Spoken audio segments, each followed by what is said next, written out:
Hey guys, welcome back to Thunderdome Homestead. Still swimming in eggs around here. Got tons and tons of them. So I figured, what better way to store eggs than freeze dry them? Any of you who know me personally know that I have a freeze dryer. It is a small Harvest Right freeze dryer. Let's take a peek. Alright, this here is my freeze dryer. So, freeze drying works off a process called sublimation. So basically, the process works like this. You put trays of food inside this little rack here, okay? And the rack heats up, this thing right here. It heats up really hot to the point to where the water and moisture inside of the food evaporates. This drum on the outside here, you can see, goes the whole way around it. That is super cooled to the point to where any liquid that comes in contact with it will freeze. So as these trays are heating up, making the the water in the food evaporate, this vacuum pump right here, this is the standard pump, will suck the moisture to the outside, and it will attach to this drum on the outside and freeze as a layer of ice. So effectively taking 99%, 99.5 or 99.9% of the moisture out of the food while maintaining most of the texture, all of the flavor, and most of, I think, 99% of the nutrient value in it. If you're familiar with canning and dehydrating and things like that, you lose a lot of your nutrient content in those forms of preservation. With freeze drying, you don't have that. Hence one of the reasons why I got it. And you can make cheese and dairy products last 10 years shelf stable. You can make meat last for 20 to 30 years shelf stable. And vegetables and fruits are right around the same, 20, 25, 30 years. So, let's show you how to run this thing. It's really easy, really simple. It is already cooled down, so the process isn't going to be exactly the same. But anyhow, so you get on here, you hit start. And you're going to hit either pre-frozen or non-frozen. I like to pre-freeze things because it drastically cuts down on my time. I have a couple sets of trays to where I just rotate them out, and typically I can run a batch every day or two, more so every 2 days. So I pre-freeze most everything. With liquids, you definitely want to pre-freeze it, and eggs and things like that, because the vacuum, if it's not frozen enough, will make a whole big explosion, and tearing this whole thing apart and cleaning, it's not very fun. So, I'm going to hit pre-frozen. And since it's already cool, instead of taking the time to cool down, it says, hey dude, I'm ready. Load the food into the freeze dryer and close the drain valve. So over here, the original drain valve kind of got crappy and faulty. So what I did is I added, it would let air in. So I added this piece of pipe, a new valve, which is way easier anyhow to open and close just because of the length of the handle. And then I put a new ball valve on it, and here's your drain hose, which lets the water out when the process is done. So, I'm going to go see if my eggs are frozen. I actually have some onions to do as well that I grew. So let's check. Alright. They're frozen. So you can do your eggs either raw or cooked. Since I have so many eggs right now and don't have a crazy amount of time, I'm just doing them raw. You don't want to mix raw and cooked ingredients together in the same batch. So these are ready to go in the freeze dryer. Let's throw them in.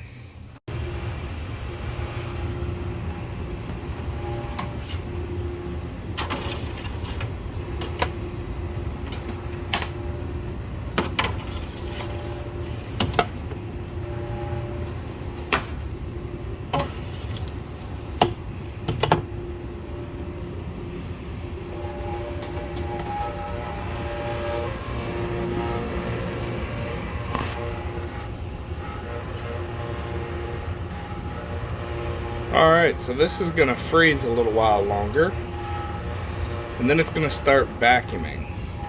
So this thing is going to kick on, this vacuum pump. They do tend to get a little loud sometimes, but that's okay. Anyhow, I'll come back here once the vacuum pump kicks on so you can hear it. Alright, it's drying, and you hear roughly how loud the vacuum pump is. So, focus, there we go. Alright, so this MT stands for mTOR, and that's how much moisture is being detected inside. Typically, anything under 250 is good. It just depends on what it is. Things with thick skins like blueberries, you need to pierce the skin to get it to dry all the way. And then as far as strawberries, anything with seeds like that, they take longer as well. Alright, so this here is the next screen you're going to see. It's final dry. So once it gets down to close to no moisture, actually you can see in there the ice buildup on the, come on, there it is, on the sides and the bottom. That all is moisture out of the food. And as you can see, those were raw liquid eggs, and you see how there's cracks in there like dirt is when it gets dried out. And then you can see the difference in appearance of the onions as well a little bit. They don't change much, but they do a little bit. And once they're rehydrated, they kind of pop back to close to what they were. Anyhow, typically whenever I run this machine, I like to add 12 extra hours of dry time just to be on the safe side. And then once everything's done, I will show you the rest of the process. Alright, food is done. Open up the drain valve.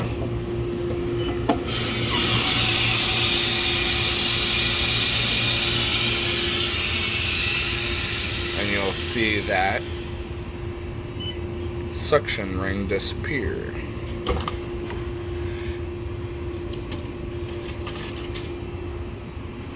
Alright, onions. Bone dry. I'm gonna do those first. Alright, got my Mylar bag here labeled.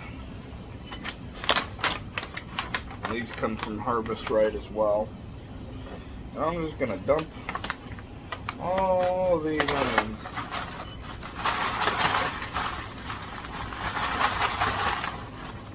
right down in. Then I have my pack of oxygen absorbers here. I'm going to cut right by that line. I'm going to pull what I need out. So I think I'm going to need 3.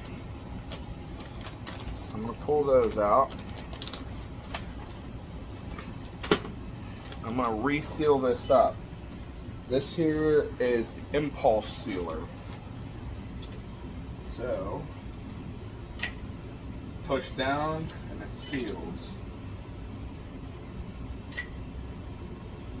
I like to double seal pretty much everything. So why not triple seal it? Alright. So oxygen absorber in the bag. And turn up the heat. Push as much air out of this bag as you can. Seal it up. See that little red light on there? Once it clicks and that light turns off, your seal is done. You can see up there how it's sealed. I'm going to do that one more time just because that's me. And we have freeze-dried onions that I grew stored for long-term storage. Next,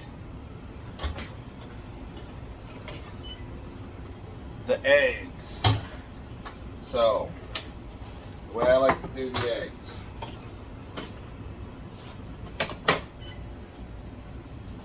Alright, they don't feel damp, they feel good, they don't feel cold.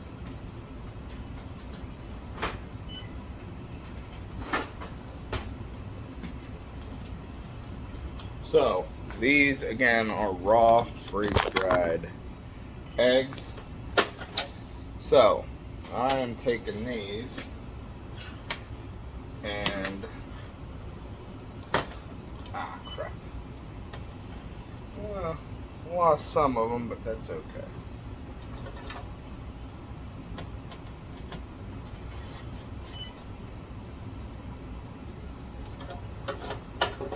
Put them down in this blender.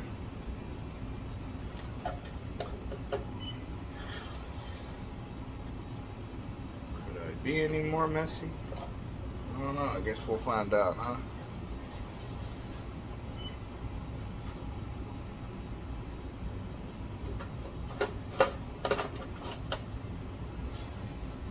Now these were wet, raw eggs before this process started. And you see how dry they are. They just crumble.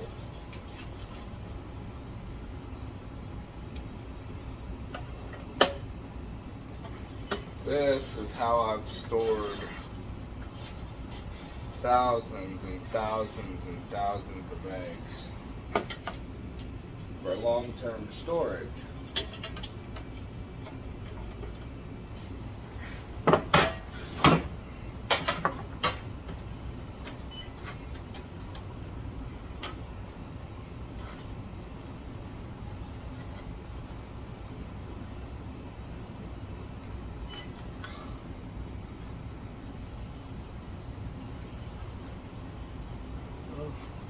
Catch me on a clumsy morning, I guess.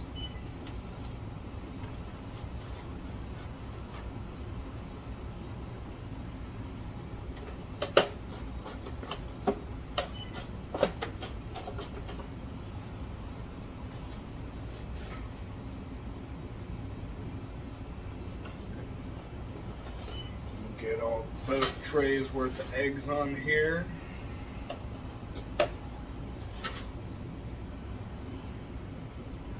And it's easy peasy.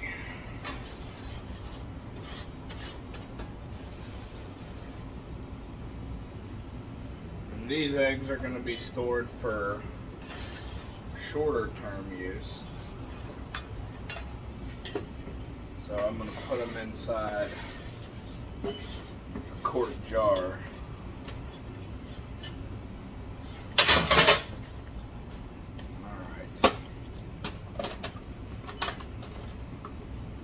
And there we go.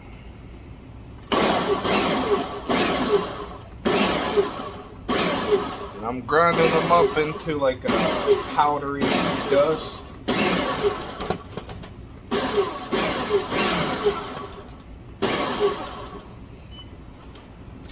Here, it's gonna go into a jar.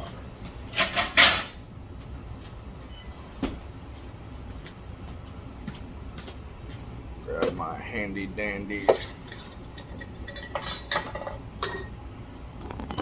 jar funnel. Just pour away.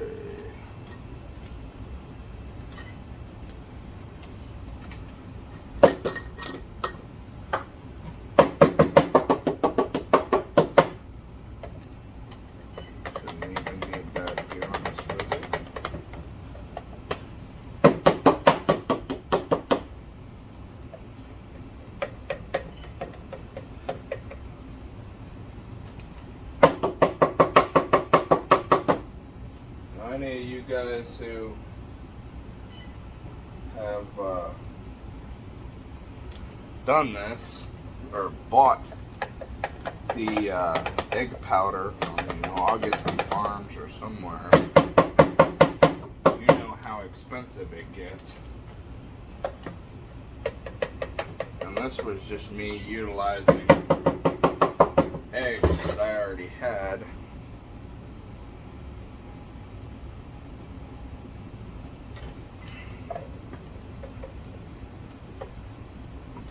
From the homestead. And then I'm going to take one of my oxygen absorbers, shove it in there, clean off any debris from around the rim, and make sure there's no debris on here. Put it down, close it good and tight, as the Germans say, good and tight, and you'll see this little tab pop down, and you'll know it's sealed. But you have a whole quart of freeze-dried raw egg powder. Alright guys, you got anything from this, do me a favor, hit the like button. Hopefully this cleared up some of the mystique and fear from some of you who have been contemplating buying a freeze dryer.